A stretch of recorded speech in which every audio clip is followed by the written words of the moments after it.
Joined now by PFF's lead draft analyst, Trevor Sikkema. We are now in year 4 of Brad Holmes and his drafting. What have you come to expect from Holmes in his drafts? That they're going to pick dang good football players, honestly. And obviously, I know that got a lot of headlines last year, picking these guys that weren't necessarily the most premium of positions when you talk about draft value, drafting these guys early. But it was easy to see that they were all high-impact players. And Holmes has talked about that. Campbell has talked about that. They want to get the right kind of players. And I think they've done that. You mentioned year 4 for them.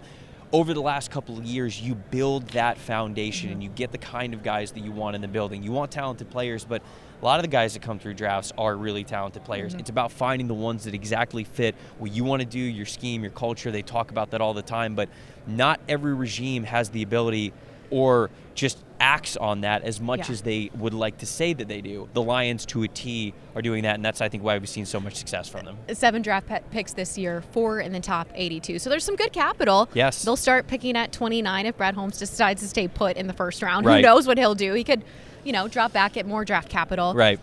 29th overall. What kind of position value can you get at that? I mean, so people look at the back end of the first round and they think, so many players are going to be off the board, but it's a really talented draft class. And I think that it's really talented in the areas that Detroit's going to hit on at least, think about at the back end of the first round. I look at corner, I look at edge rusher. I think that those are two positions that if they just have a little bit more, if they continue to invest in those areas, you get an impact player there at the back end of the first round.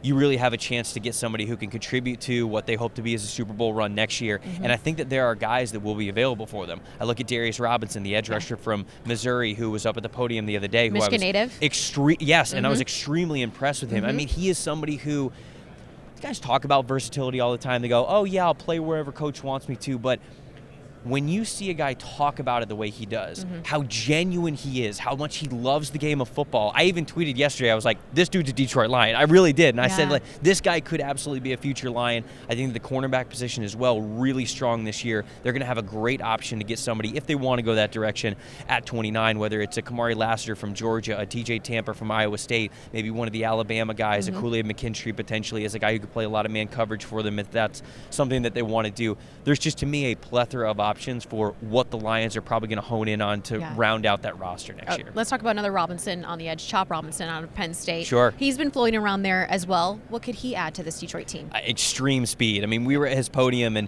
we knew that he was going to test well, and we'll see how he ends up testing here in Indianapolis. But we asked him, I was like, what are your expectations? And this is a massive defensive end. He's like, I'm trying to run a 4.4 flat. I'm trying to jump further than 11 feet in the broad, and I'm trying to jump 40 inches in the vert. And those would be bonkers numbers if he was able to do that. And you see that on the field, right? Sometimes you see these testing numbers in Indianapolis, and you aren't really able to see that athleticism in the track form with no pads on translate to the field. He does. It is absolutely something that pops out for him right away. And him on the other side of Aiden Hutchinson, I mean, that would be a terror for offensive linemen to be able to handle every single week. So getting a guy like that, there's no doubt about it, the team speed, the explosiveness, all that stuff would be improved. I would love to see a Toledo Rocket come up the street to Detroit. Quinion Mitchell, DB, what could he bring? Will he be even available in that later part of the round? So that's the tough part, right? I don't think he's going to be available for them there. You mentioned if Brad Holmes really loves him, he's probably going to have to trade up because over the last 2 years, no player in all of college football had more forced incompletions than Quinion Mitchell. He also had back-to-back elite coverage grades in our system, which is extremely difficult to do. Shows a lot of consistency,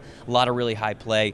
And then he goes to the Senior Bowl, and he played a lot of off coverage, a lot of cover 3 stuff while he was at Toledo. And there were some question marks of, okay, you have the athleticism to play press man coverage, but you don't have the experience. Well, at the Senior Bowl, they put him in that exact situation for those reasons to answer those questions, and he answered them incredibly well. So this guy, it's hard to find a hole in his game, and when you have corners who are that talented, they don't often make it to the back end of the first round, but he is somebody who, again, I would love to see with the Lions. We'll see how far he ends up falling and if he might be in range for a little bit of a trade-up if they like him a lot. Okay, so you like defense in the first round for Detroit. Yes. You've got a pick in the second round for Detroit, 2 in the third round.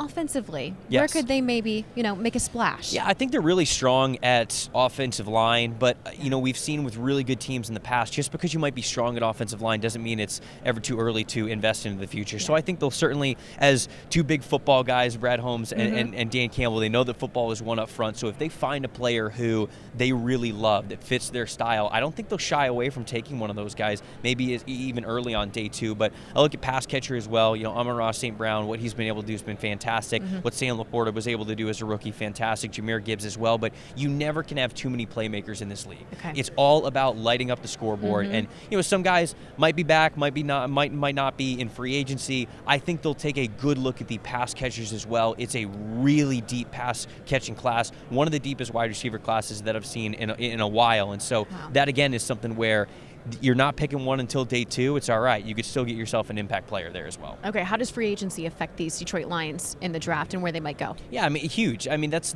we do a lot of these mock drafts and we identify team needs, but there's always a caveat when we talk about that is, well, you got to wait till after free agency, right? And you just don't know. I mean, there are some teams where I said, oh, they've got absolutely no salary cap. They're not going to be active at all. And then all of a sudden, they're signing people left and right because they figure out how to make it happen. So I've stopped trying to predict exactly what happens in free agency. I've got a great teammate over at PFF, Brad Spielberg, who does a much better job at that than I do. But that is really what's going to hold the key. I'm excited to see what these guys test with here in Indianapolis, but then in a couple of weeks, what happens in free agency, because right when that happens, then you go, okay, here's the picture. Here's the game plan that I could see for the Lions. And even though I do still think it's probably going to be defense first because of what we're projecting them to do or not do in free agency, when those questions get answered, that's when you really start to see those draft plans come to life.